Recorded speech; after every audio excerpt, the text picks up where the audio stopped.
Ici Radio Taïwan International.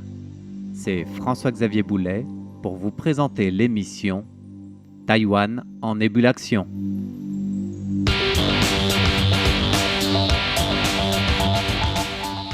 Aujourd'hui, nous allons parler d'une prouesse médicale réalisée à Taïwan, une première en Asie dans le domaine de la transplantation d'un organe congelé.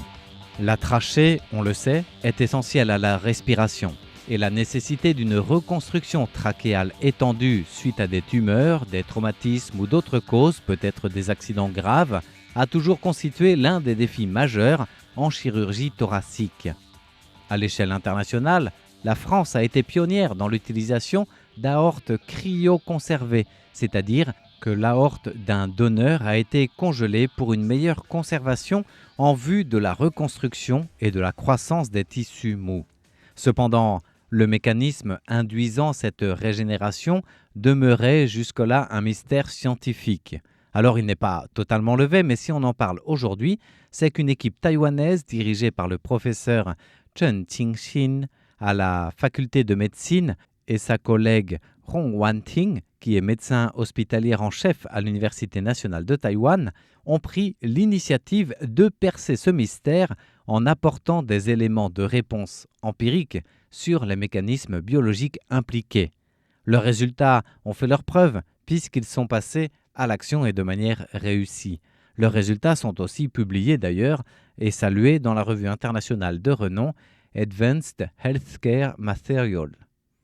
Le directeur du service de chirurgie de l'hôpital universitaire national de Taïwan, Chen Qingxin, a expliqué que la reconstruction de la trachée était l'une des interventions les plus complexes en chirurgie thoracique, car la trachée adulte mesure seulement 10 à 12 cm de long. Elle présente une certaine rigidité.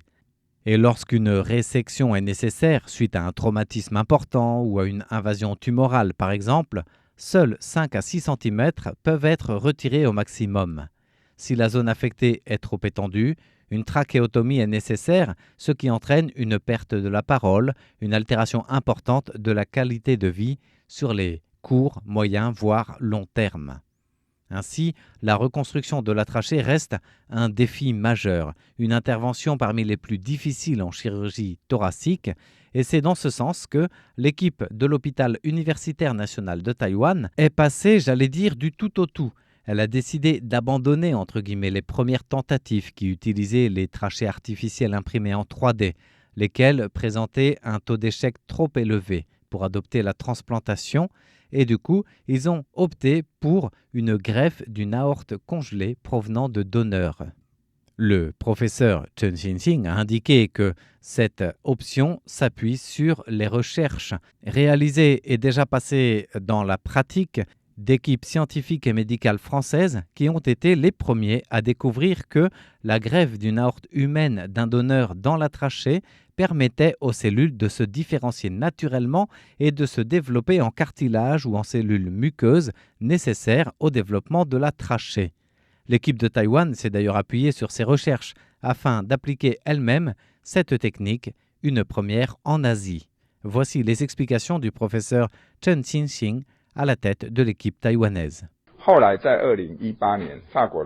En 2018, une équipe française a découvert qu'une aorte humaine d'un donneur, une fois transplantée dans la trachée, pouvait en réalité se développer en cartilage et en cellules muqueuses trachéales. Jusqu'à ce jour, ce sont 50 transplantations de ce type qui ont été réalisées avec succès. À Taïwan, notre équipe de l'hôpital universitaire national, le NTHU, est devenue la première en Asie à y parvenir. Nous avons réalisé notre première opération en 2021 et jusqu'à maintenant, nous avons effectué 6 interventions. Le professeur Chen Qingxin a souligné que bien que les résultats cliniques montrent qu'après l'implantation d'aortes cryoconservées dans une trachée abîmées, endommagées, celles-ci peuvent se transformer en tissu trachéal et même développer du cartilage. Toutefois, le mécanisme de régénération expliquant pourquoi le tissu vasculaire peut induire la formation de cartilage restait un mystère.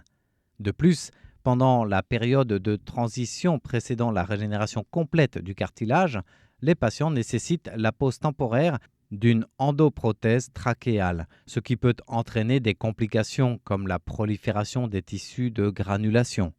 Déterminer la vitesse de croissance du cartilage, sa résistance et son uniformité, ainsi que le moment opportun pour retirer cette endoprothèse, demeurait alors un défi majeur.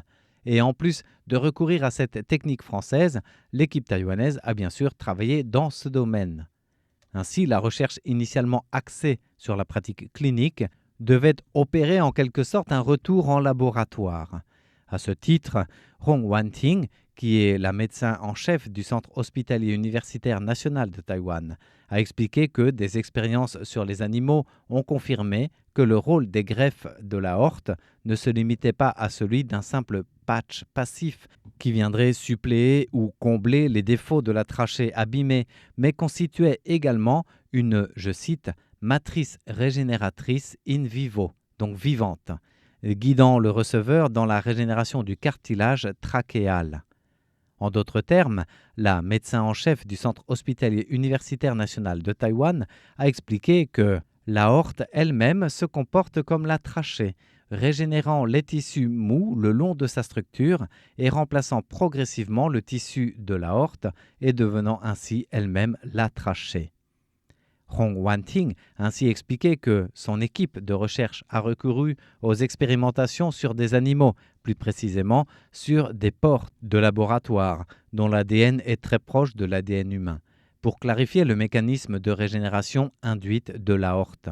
Et lors de ces expérimentations, les chercheurs taïwanais ont découvert et confirmé que les nouveaux chondrocytes ne provenaient pas de l'aorte du donneur, mais bel et bien de l'aorte elle-même, sécrétant ces fameux secteurs de croissance des fibroblastes 2, c'est-à-dire des protéines de signalisation essentielles conservées dans le greffon aortique. Voici ces détails. Au niveau de l'aorte elle-même, nous avons observé qu'elle sécrète certains facteurs de croissance qui permettent de favoriser le déplacement des précurseurs cellulaires vers l'intérieur, tout en permettant la différenciation en cartilage. Par ailleurs, les protéines structurelles de l'aorte sont très adaptées au déplacement des cellules, c'est-à-dire qu'une fois que les cellules atteignent cet endroit et deviennent du cartilage, c'est comme si elles prenaient une autoroute. Elles se déplacent le long du tissu de l'aorte. Ainsi, concernant l'origine du nouveau cartilage, Hong Wanting a précisé que les expériences ont démontré que ce tissu cartilagineux provenait des cellules précurseurs du cartilage du receveur, qui migrent et se différencient en cartilage et non depuis les cellules du donneur restées dans l'aorte congelée. Autrement dit, le cartilage se développe à partir du receveur et c'est là l'essentiel de la découverte taïwanaise.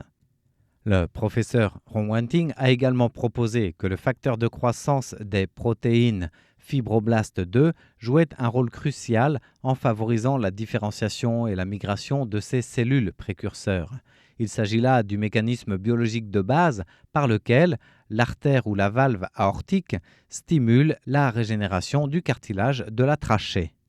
En conclusion de cette approche, les expériences décrites par l'équipe taïwanaise viennent étayer l'idée que l'aorte peut induire la régénération du receveur, de l'hôte en quelque sorte, précisant ainsi 3 éléments clés qui facilitent la régénération.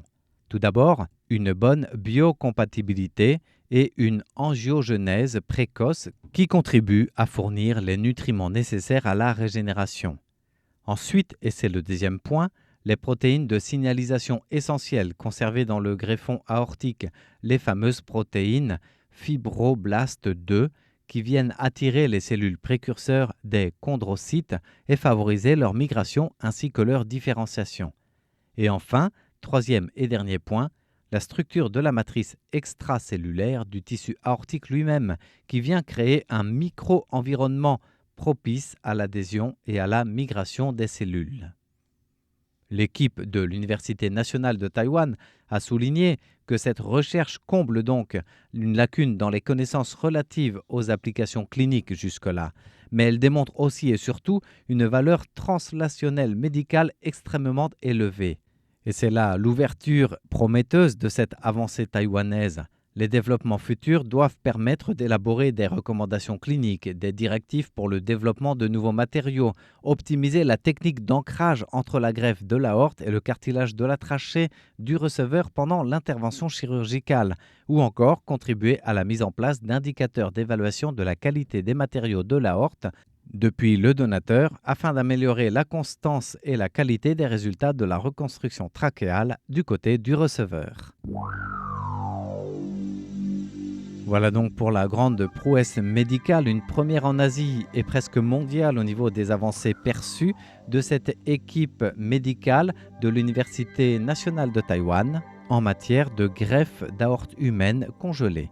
Merci de votre écoute. C'était l'émission Taïwan en ébullition présentée par François-Xavier Boulet pour Radio Taïwan International.